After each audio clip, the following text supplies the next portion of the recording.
kaning mahimayaong pagkausab sa panagway ni Jesus, timaan ni siya nga kini day nga atong naong pwede ra gyud usbon.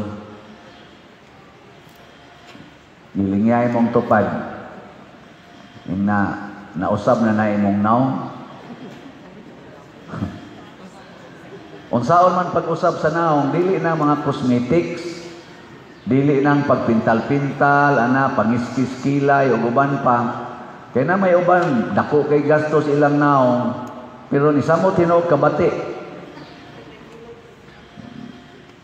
Kaya ba mga, di ba na yung mga tao nga di ka ganahan mo tan-aw sa naong? Kinsa man ang mga tawhana, ang di mo ganahan nga tan-aw ng naong. Kanang tao nga naglagot ka or nahadlok ka. Di juga ganahan mo tan-aw sa naong nga na, bisag magsige pa nagsimba. Bisag pari pa na, bisag madre pa na, bisag magsige pa nagrosaryo, lami kay patio ng naong. Basta naglagot ka o kaha, nahadlok ka. O kinsa man ang imong kalagutan kanunay? Kinsa man ang imong kalagutan? Uy, panubag mo. Kinsa ba'y inyong kasagaran kalagutan kanang musupak sa imong gusto? Ang iyabang gibuhat supak o ang iyang gisulti supak sa imong gusto. Tamo niya, kinsa na. Kinsa man sa imong kahadlukan? Kinsa man ang murag mahadlok yung ka? Kana sang tao nga taas og authority nimo unya iyang ipamugos ang iyang gusto. Una, si Jesus ang iyang naong mingdanag kay una sa tanan dili siya kalagutan sa kadaghanan. Naipipila maglagot pero ang kadaghanan dili maglagot niya. Nganuan, tungod kay si Kristo ang iyang gipuy-an nga kinabuhi sa paghigugma. Siging higugma. Kanang tao nga magsigig higugma, jute ra gyud maglagot ana. Daghan gyud ang malipay. Pero nagya po'y maglagot, pero jute ra. Kadto ra sang mga yawanon kayo. Katong yung yawa gyud kay tanan ba, moro gyud maglagot, pero kanang yawa-yawa la gamay, kanang medyo-medyo minus-minus o pagkayawa. Madali nas gugmay. Kana bita mga babae maldita kayo. Nya sige higugma sa mga laki. Madugay matukhangan yun. Nganuan, madali gawin anang gugma, powerful kayo na. Kinsan niyo din ang magsigi og higugma bisas mga palahubog og sa mga sugarol og sa mga musuyok, mahigugma gyapon mo tasang kamot. Pulos-pulos yun mga yawanon dahil din. Kamong nanimba ba, pulos-pulos yawanon. Kasi Kristo, mga palahubog, mga sugarol, mga prostitutes, mga kawatan, mga andakiro, iya gitong higugma. Tanan yun. Motong yang naong ni danag. Kay kanabitang tao nga ma-inlove. Tanawa ragon ninyong naong anang tao nga ma-inlove. Unsa may naong? Kanang gaan inot atong term gani ana blooming ignaw nya kanang tao nga wa ma-inlove subo glooming ngit og naong ba nilay na sang lingi ako hili ko paling ilingi sa inyong kilid kay para dili mo tikig inyong liog aron kay bawo mo nga community ta sige lingi ana sa dimong tupad ang di mo lingi wa mahigugma. Nilingi ako na imong tupad niya, ingna ko no, tanaw ni mo sa akong naong, blooming or glooming? Blooming? Dili man ka ikay makasulti ni mo anak, kana imong tupad. Na makasulti. Kamo mga asawa, iguli ninyo sa inyo, waron din inyong bana ba? Karagaran ni mga babae mo, mga asawa mamog naong.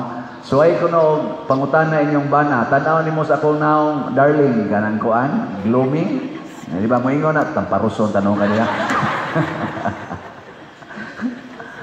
Pero mao gina siya unta gugma Nya ang sunod nga gipuy-an ni Kristo nganong dili siya kalagutan, di sad siya kahadlukan tungod kay sige siya ampo.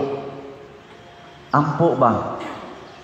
Kanang ampo mga igsoon dili nang pagrosaryo lang nga nibaga na ng imong tuhod diha, di na madutlan og kutsilyo ng kubal sa imong tuhod sa siging ampo. Nya kusmod lang yapugnaw.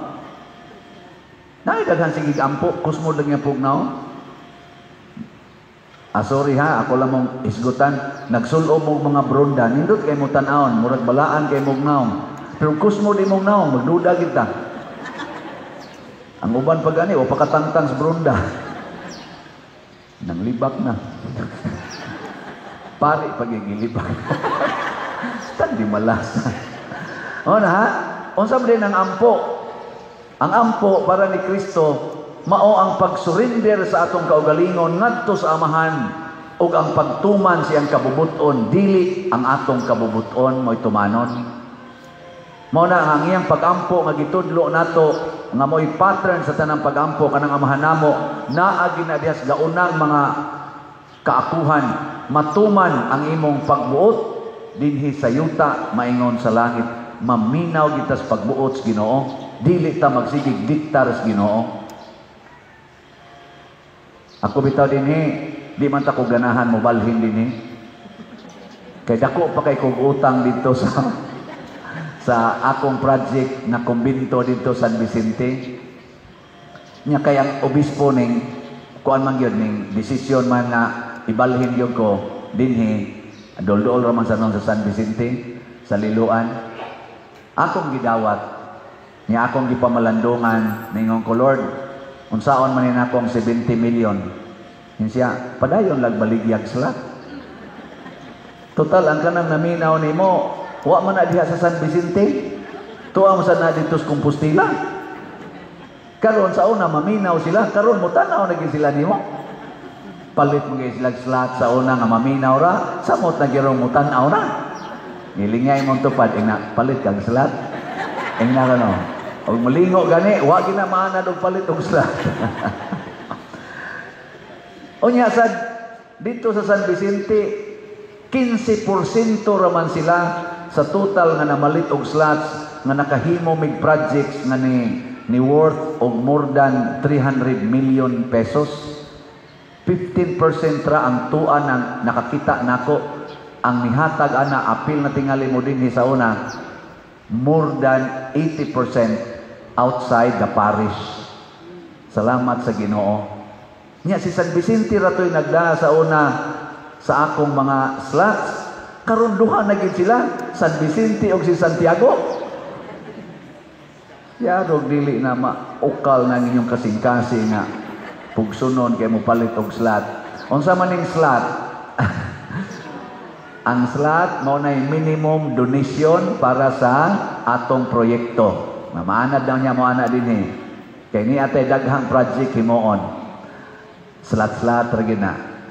Pila may minimum donation karon na atong gi-design para ning atong slot na ang title God's Rewards and Complete Elation or Grace. 100 pesos. 100 pesos ra gyud. Palit lag 100 pesos mao na siya. Unsaon man pagpalit? Ambot wala pa man tay screen dinhi, magpusa pa na sa atong himuonon, pero sa atong online mas ato na ning i-flash. Kining atong i-flash sa screen mao ni ang atong bank accounts, ipadala lang diri sa atong bank account, i-deposit or ipadala sa atong GCash accounts or kwarta padala. Ginamit kining mga ngan na ato karon gipakita dinhi. Ako ngalan sa akong mga secretaries nga makita nato sa screen. O mas labing maayo ihatod dinhi sa atong opisina karon ni Anatas Compostela. Mao na siya ang nakapaligo nako nga di ko managanang moanhi dinhi kay naminaw ko sa kabubuton sa Ginoo. Padayon ra man day baligya. Padayon lang ta. Asa ta maka puyo nga parokya, padayon nato. Ana. Ikatulo nga kinaiya ni Jesus nga angay natong sundon aron dili maglagot ang tao nato or jutay ray maglagot. Unsa man? Kana gyung gugma sa pag-antos alang sa kalipay sa tanan. Kana bang andam kang moantos para malipay ang tanan?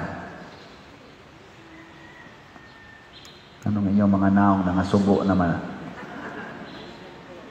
Kinsa ninyo dinhi ang mo antos gyud para sa tanang mga makasasala ta sa kamot? Pa mo anak, sige lang. Basta mao na hinungdan. Sige siyang higugma sa Jesus, sige sa siyag ampo og sige antos para sa tanan. Ang iya sang sugo nato, love the greatest commandment, love your neighbor as yourself. Nya sunod niyang gisulti nato, pray without ceasing. Ampo nga way hunong. O katapusan niyang gitulsulti nato, take up your cross every day and follow me. Pasana ang imong cross og sunod nako. Og kung mauna na atong desisyon, mo blooming ang atong naong.